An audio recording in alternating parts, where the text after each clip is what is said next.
எல்லாத்துக்குமே ரொம்ப கார சாரமாக ரொம்ப நல்லா இருக்கும் சாப்பிட்றதுக்கு. நீங்கள் வறுத்து சாப்பிட்டு பாருங்கள். நீங்கள் சாப்பிட்டு பார்த்துட்டு டேஸ்ட் எப்படி இருக்குன்னு சொல்லிட்டு எனக்கு கமெண்ட் பாக்ஸில் கருத்து தெரிவிங்க வீவர்ஸ்.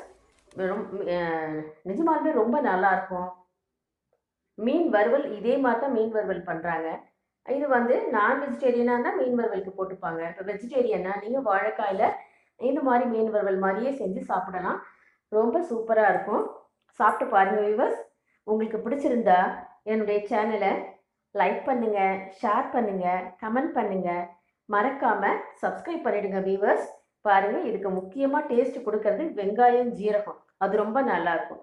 மற்றபடி மற்றதெல்லாம் நீங்கள் மிளகாத்தூள், அழகாக 1 டீஸ்பூன் மிளகாத்தூள், 2 டீஸ்பூன் மல்லித்தூள், உப்பு, மஞ்சத்தூள், அரிசி மாவு கொஞ்சம் கிறிஸ்பியாக இருக்கிறதுக்காக நம்ம அரிசி மாவு கொஞ்சம் சேர்த்துக்கிறோம். இதெல்லாம் போட்டு வறுத்தா ரொம்ப சூப்பராக இருக்கும் வீவர்ஸ். நீங்கள் செஞ்சு